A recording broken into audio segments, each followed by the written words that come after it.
नमस्कार विद्यार्थी मित्रांनो, क्लास मॅट्रिक या यूट्यूब चॅनलवरती तुम्हा सर्वांचं सहर्ष स्वागत आहे. आज आपण इयत्ता 8वी विषय समाजशास्त्र प्रथम सत्र परीक्षा 2022-23 पाहणार आहोत. ज्या विद्यार्थ्यांनी क्लास मॅट्रिक या यूट्यूब चॅनलला अजून सबस्क्राईब केलं नसेल त्या विद्यार्थ्यांनी प्रथम चॅनलला सबस्क्राईब करावे, म्हणजे असेच नवनवीन व्हिडिओ तुम्हाला पाहायला मिळतील. चला तर मग पाहूया. इतिहास प्रश्न क्रमांक 1 अ. दिलेल्या पर्यायापैकी योग्य पर्याय निवडून विधाने पुन्हा लिहा. पहिला प्रश्न आहे, गांधीजींनी आपल्या कार्याची सुरुवात टिंबटिंब या देशातून केली. तर आपल्याला पर्याय दिलेले आहेत. भारत, इंग्लंड, दक्षिण आफ्रिका आणि म्यानमार. त्याचा योग्य पर्याय आहे दक्षिण आफ्रिका. गांधीजींनी आपल्या कार्याची सुरुवात दक्षिण आफ्रिका या देशातून केली. दुसरा प्रश्न आहे, इंग्रजांच्या बेकायदेशीर व्यापाराला आळा घालण्याचा प्रयत्न टिंबटिंब याने केला. तर पर्याय दिलेले आहेत आपल्याला सिराज उद्दौला, मीर कासिम, मीर जाफर, शाह आलम. तर यातील योग्य पर्याय आहे सिराज उद्दौला. इंग्रजांच्या बेकायदेशीर व्यापाराला आळा घालण्याचा प्रयत्न सिराज उद्दौला याने केला.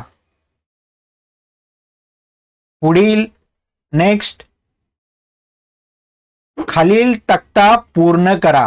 आता आपल्याला काय दिलेलं आहे, समाज सुधारक आणि त्यांच्या संस्था दिलेल्या आहेत.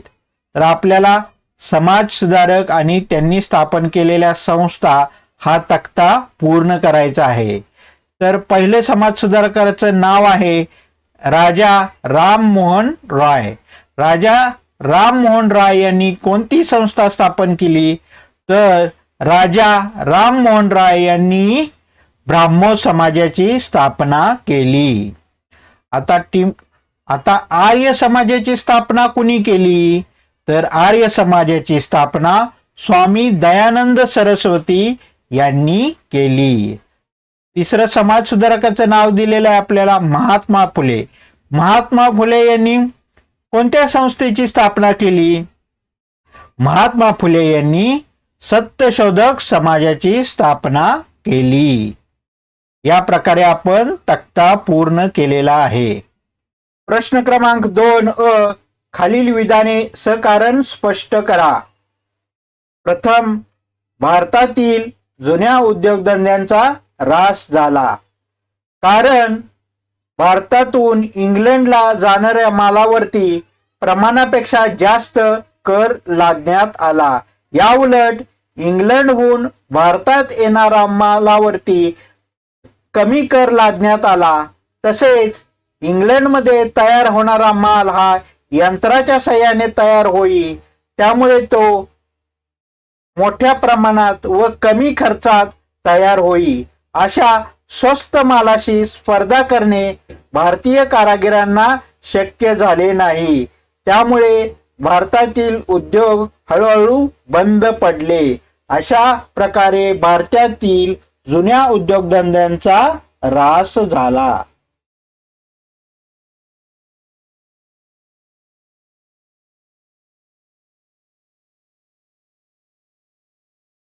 दुसरा आहे, लॉर्ड कर्झनने बंगालची फाळणी करण्याचे ठरवले. बंगाल हा खूप मोठा प्रांत आहे. या प्रांताची प्रशासकीय दृष्ट्या कारभार पाहणे खूप अडचणीचे आहे. असे कारण पुढे करून लॉर्ड कर्झन याने बंगालची फाळणी करण्याचे ठरवले. पण या फाळणीमागील छुपा हेतू हा वेगळाच होता.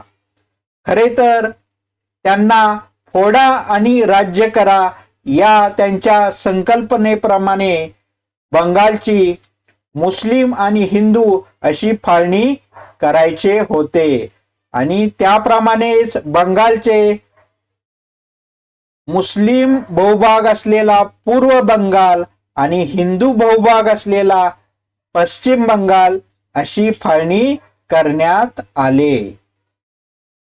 ब्रिटिश काळात वृत्तपत्रे सामाजिक प्रबोधनाची साधने म्हणून काम करत होती. उत्तर विष्णुशास्त्री चिपळूणकर यांनी निबंधमाला या मासिकातून तर लोकहितवादी म्हणजेच गोपाळ हरी देशमुख यांनी प्रभाकर या साप्ताहिकातून लिहिलेली शतपत्रे यातून विविध सामाजिक व सांस्कृतिक विषयांवर भाष्य केले. यावरून लक्षात येते की ब्रिटिश काळात वृत्तपत्रे सामाजिक प्रबोधनाची साधने म्हणून काम करत होती. चौथा आहे स्वातंत्र्य लढ्यानंतर भारतीय लष्करी तुकड्यांची जातवार विभागणी करण्यात आली. उत्तर स्वातंत्र्य लढ्यानंतर भारतीय सैनिक पुन्हा एकत्र येऊन ब्रिटिशांविरुद्ध उठाव करतील या भीतीने स्वातंत्र्य लढ्यानंतर भारतीय लष्करी तुकडींची जातवार विभागणी करण्यात आली. प्रश्न आहे खालील संकल्पना चित्र पूर्ण करा. आपल्याला काय दिलेलं आहे? इंग्रज सत्तेचे भारतातील प्रशासनाचे आधारस्तंभ. इंग्रज सत्तेचे भारतातील प्रशासनाचे आधारस्तंभ कोणकोणते होते?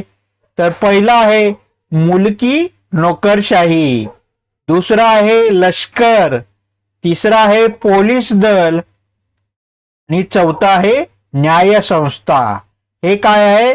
भारतातील इंग्रज सत्तेचे प्रशासनाचे आधारस्तंभ आहेत. नंतर आपल्याला विचारलेलं आहे, आपल्याला हा तक्ता पूर्ण करायचा आहे. तर प्लासीची लढाई कधी घडली? 1757.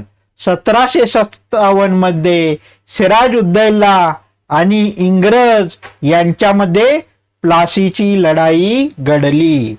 त्यानंतर इसवी सन 1764 मध्ये काय घडलं?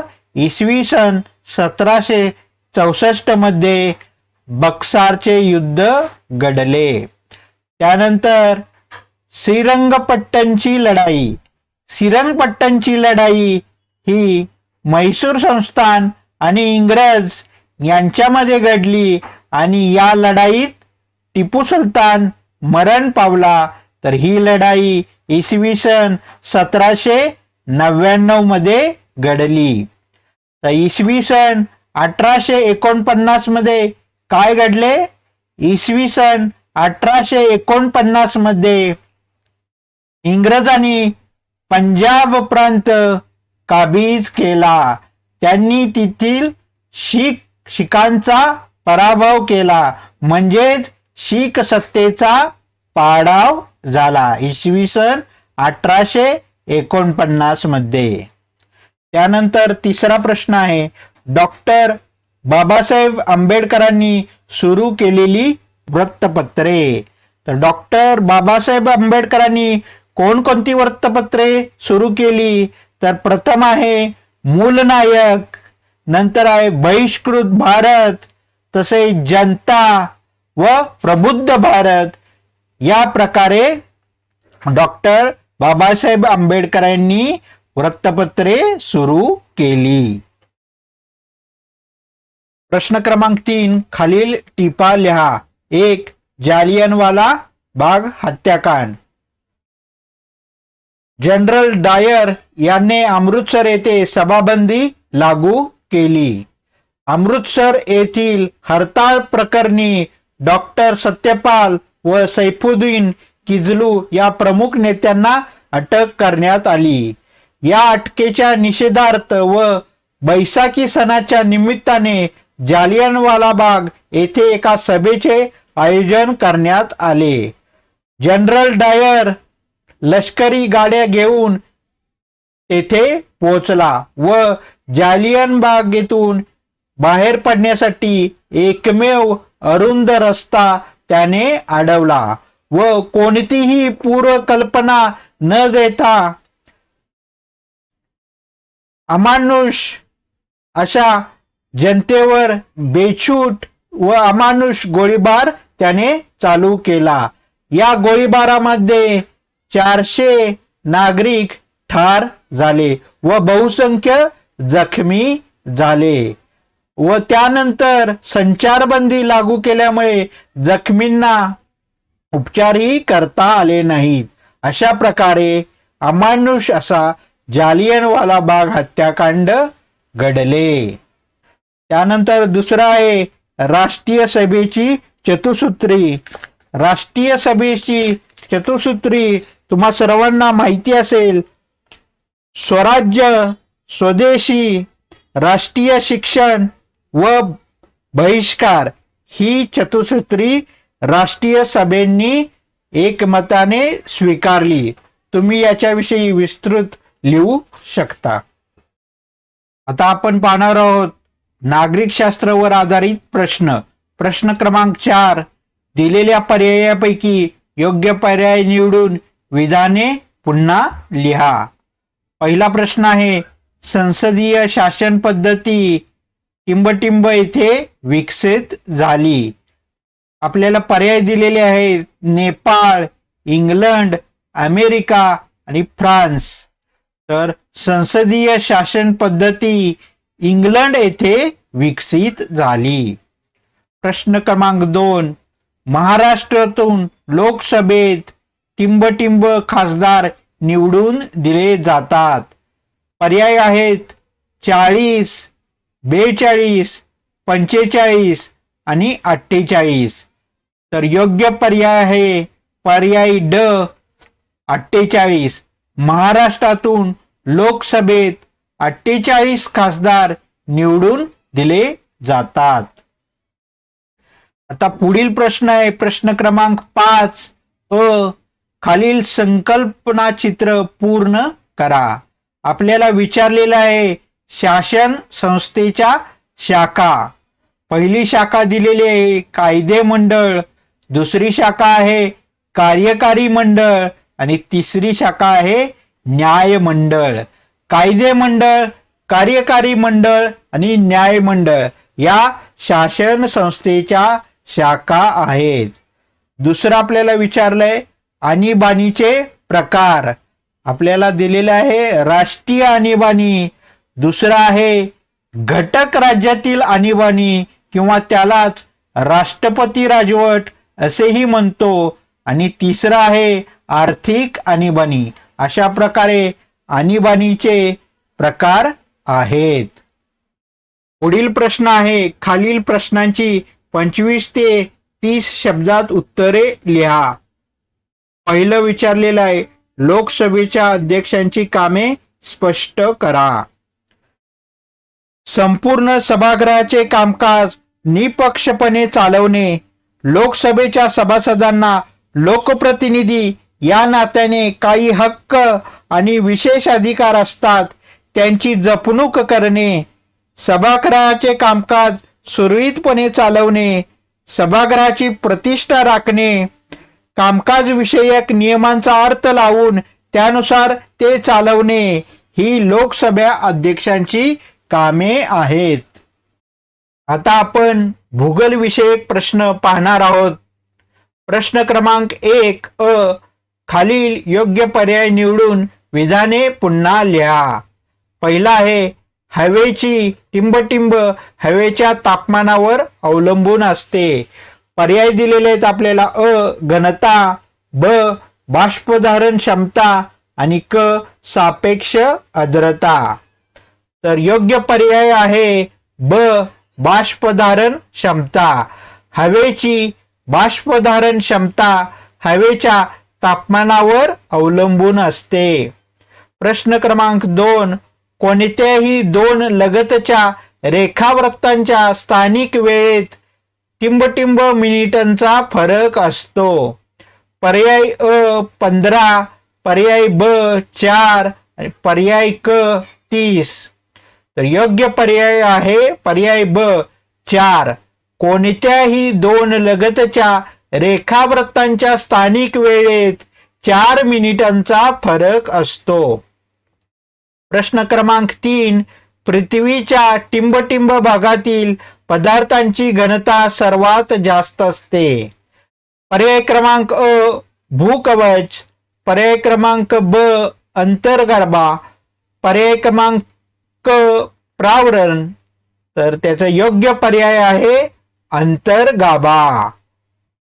पृथ्वीच्या अंतर्गाभा भागातील पदार्थांची घनता सर्वात जास्त असते, कारण आपण पृथ्वीच्या आत आत जसे जाऊ तशी घनता वाढत जाते. पुढील प्रश्न आहे, खालील विधाने चूक की बरोबर ते लिहा. पहिलं दिलेलं आहे, सागरी प्रवाह पाण्याला विशिष्ट दिशा व गती देतात. तर हे उदाहरण बरोबर आहे. दुसरं उदाहरण, सुमारे 51% पृथ्वीचे पृष्ठ पाण्याने व्यापले आहे. तर हे उदाहरण चुकीचं आहे. पृथ्वीचे किती टक्के पृष्ठ पाण्याने व्यापले आहे?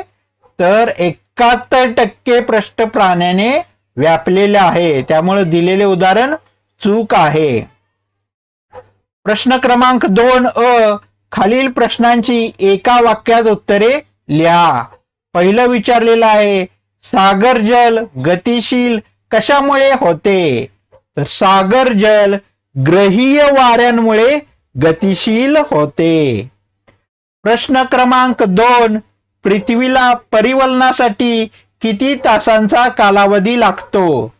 पृथ्वीला परिवलनासाठी 24 तासांचा म्हणजेच 1 दिवसांचा कालावधी लागतो. प्रश्न क्रमांक 3, पृथ्वीच्या गाभ्याचे 2 भाग कोणते? पृथ्वीच्या गाभ्याचे बाह्य गाभा व अंतर्गाभा असे 2 भाग पडतात. पुढील प्रश्न, खालील विधानांची भौगोलिक कारणे लिहा. पहिलं विचारलेलं आहे आपल्याला, उंचीनुसार सापेक्ष आर्द्रतेच्या प्रमाणात बदल होतो. तापमानातील फरकामुळे हवेतील बाष्पाच्या प्रमाणात फरक पडतो. त्याचबरोबर सापेक्ष आर्द्रता बदलते. उंचावर जाताना हवेचे तापमान कमी झाल्यामुळे हवेची बाष्पधारण क्षमता कमी होते. सापेक्ष आर्द्रता वाढत जाते. अशा प्रकारे उंचीनुसार सापेक्ष आर्द्रतेच्या प्रमाणात बदल होतो. पुढील प्रश्न, सागर तळाचा अभ्यास मानवास उपयुक्त आहे. जमिनीवर असणाऱ्या सजीव सृष्टीपेक्षा जास्त प्रजाती सागरात आहेत. महासागरातील जीवसृष्टींचे स्वरूप समजण्यासाठी तसेच सागर तळावरील खनिजांची माहिती मिळवण्यासाठी सागर तळ रचनेचा अभ्यास मानवास उपयुक्त आहे. कारण आपल्याला विचारलेलं आहे, चुंबकावरणामुळे पृथ्वीचे संरक्षण होते. पृथ्वीचे चुंबकीय क्षेत्र पृथ्वी ग्रहाच्या बाहेरील बऱ्याच अंतरापर्यंत कार्यरत असते. या चुंबकीय क्षेत्रामुळे पृथ्वीभोवती एक आवरण निर्माण होते. त्यालाच चुंबकावरण असे म्हणतात. या चुंबकावरणामुळे पृथ्वीच्या वातावरणाचे सूर्याकडून येणाऱ्या सौर वातांपासून संरक्षण होते. कारण आपल्याला विचारलेलं आहे, स्थानिक वेळ मध्यान्हावरून निश्चित केली जाते. आता मध्यान्हाला सूर्याची कमीत कमी सावली पडते. तसेच एखादे रेखावृत्त जेव्हा बरोबर सूर्यासमोर येते त्यावेळी रेखावृत्तावर मध्यान्ह झाल्याचे म्हणजेच दुपारचे 12 वाजल्याचे गृहीत धरले जाते. मध्यान्ह वेळ एका रेखावृत्तावर सर्वत्र सारखी असते, म्हणून स्थानिक वेळ मध्यान्हावरून निश्चित केली जाते. पुढील प्रश्न, प्रश्न क्रमांक 3 अ खालील प्रश्नांची थोडक्यात उत्तरे लिहा. कोणतेही 2. पहिलं विचारलेलं आहे, आर्द्रतेचे मापन कसे केले जाते?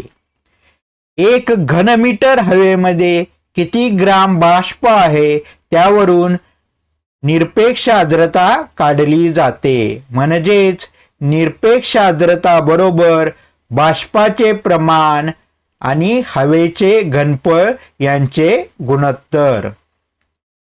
एका विशिष्ट तापमानास 1 घनमीटर हवेची निरपेक्ष आर्द्रता व त्याच तापमानाला हवेची बाष्पधारण क्षमता यांचे गुणोत्तर म्हणजेच सापेक्ष आर्द्रता होय. म्हणजेच सापेक्ष आर्द्रता आपण टक्केवारीमध्ये पाहायचं झालं तर सापेक्ष आर्द्रता बरोबर निरपेक्ष आर्द्रता आणि बाष्पधारण क्षमता यांचे गुणोत्तर गुणिले 100. दुसरं विचारले आपल्याला, प्रावरणाला दुर्बलावरण असे का म्हणतात? भूकवचाखाली प्रावरणाचे थर आढळतात. प्रावरणाचे उच्च प्रावरण व निम्न प्रावरण असे 2 विभाग पडतात. उच्च प्रावरण जास्त प्रवाही असते. याच भागात शिलारस कोटी आढळते, ज्यामधून ज्वालामुखीच्या उद्रेकादरम्यान हा शिलारस पृथ्वी पृष्ठावर येतो. भूकंपाची केंद्रे प्रामुख्याने या भागातच आढळतात, म्हणून प्रावरणाच्या या भागास दुर्बलावरण असेही म्हणतात. तिसरा प्रश्न, क्युम्युलस ढगांची वैशिष्ट्ये लिहा. क्युम्युलस ढग पृष्ठभागापासून 500 ते 6000 मीटर उंचीच्या दरम्यान उभा विस्तार असणारे ढग आहेत. हवेच्या जोरदार ऊर्ध्वगामी प्रवाहांच्या या ढगांच्या निर्मितीस हातभार लागतो. हे ढग अवाढव्य असून घुमटाकार असतात. ते करड्या रंगाचे असतात. क्युम्युलस ढग हे आल्हाददायक हवेचे निर्देशक असतात. या ढगांचा काही वेळेस उभा विस्तार इतका वाढतो की त्यांचे क्युम्युलोनिंबस ढगांमध्ये रूपांतर होते व वृष्टी होते. पुढे 4 नंबर आपल्याला विचारले, खंडांतर उताराची माहिती लिहा. खंडांत उतार भूखंड मंचाचा भाग संपल्यानंतर सागर तळाचा तीव्र उतार होत जातो. त्यास खंडांत उतार असे म्हणतात. समुद्र सपाटीपासून याची खोली सुमारे 200 मीटर ते 3600 मीटर पर्यंत असते. काही ठिकाणी ही खोली त्यापेक्षाही अधिक आढळते. खंडांत उताराचा विस्तार कमी असतो. सर्वसाधारण खंडांत उताराची अधसीमा ही भूखंडाची सीमा मानली जाते. क्रमांक ब, पुढील नकाशाचे निरीक्षण करून प्रश्नांची उत्तरे त्या आधारे लिहा. कोणतेही 2. तर तुम्हाला हा जो नकाशा आहे त्याचं निरीक्षण करायचं आहे. हा नकाशा तुम्हाला पृष्ठ क्रमांक 31 वर तुम्हाला पाहायला मिळेल. चला तर मग पाहूया प्रश्न. प्रश्न क्रमांक 1, ध्रुवीय प्रदेशाकडून विषुववृत्ताकडे वाहणारे प्रवाह कोणत्या प्रकारचे आहेत? उत्तर, ध्रुवीय प्रदेशाकडून विषुववृत्ताकडे वाहणारे प्रवाह स्थितीज समांतर प्रकारचे आहेत. कोणत्या प्रकारचे? स्थितीज समांतर. 2 नंबरचा प्रश्न, ज्या भागात दोन्ही प्रकारचे प्रवाह एकत्र येतात त्या ठिकाणी नेमके काय घडत असेल? तर ज्या भागात दोन्ही प्रकारचे प्रवाह एकत्र येतात त्या ठिकाणी मोठमोठी मत्स्यक्षेत्रे निर्माण होतात. प्रश्न क्रमांक 3, सागरी प्रवाहाचे कोणते मुख्य प्रकार दिसतात? तर सागरी प्रवाहाचे मुख्य 2 प्रकार दिसतात. एक उष्ण प्रवाह आणि शीत प्रवाह. सागरी प्रवाहाचे उष्ण प्रवाह व शीत प्रवाह असे मुख्य प्रकार दिसतात. प्रश्न क्रमांक क, सुबक आकृती काढून नावे द्या. पहिली आकृती तुम्हाला काढायची आहे, महासागर तळरचना. तर महासागर तळरचनेची आकृती तुम्हाला इथं दिलेली आहे. त्या आकृतीचं व्यवस्थित आकृती काढून त्यांची नावे लिहा. दुसरं विचारलेलं आहे, पृथ्वीचे अंतरंग. तर पृथ्वीचे अंतरंग तुम्हाला इथं आकृती दिलेली आहे, तुमच्या पुस्तकातही आकृती दिलेली आहे. तर या प्रकारे व्यवस्थित आकृती काढून व्यवस्थित नावे द्या. प्रश्न क्रमांक 4, खालील प्रश्नांची 4 ते 5 वाक्यात उत्तरे लिहा, कोणतेही 2. पहिला विचारलंय, कॅनडा या देशात 6 वेगवेगळ्या प्रमाणवेळ आहेत. उत्तर, कॅनडा हा भौगोलिकदृष्ट्या दुसरा मोठा प्रदेश आहे. त्याचा विस्तार 52 डिग्री वेस्ट ते 141 डिग्री वेस्ट असा आहे. म्हणजे पूर्व पश्चिम मध्ये जवळपास 6 तासांचा फरक आढळतो. कॅनडाची एकच स्थानिक वेळ ठरवायची झाली तर पूर्व व पश्चिम स्थानिक वेळेत 3-3 तासांचा फरक पडेल. म्हणून कॅनडा देशात 6 वेगवेगळ्या प्रमाणवेळ आहेत. त्या कोणकोणत्या? तर Pacific, mountain, central, eastern, Atlantic आणि न्यू फाउंडलँड अशा 6 प्रमाणवेळ आहेत. नंबरचा प्रश्न, पृथ्वीचे चुंबकावरण हा परिवलनाचा परिणाम आहे, स्पष्ट करा.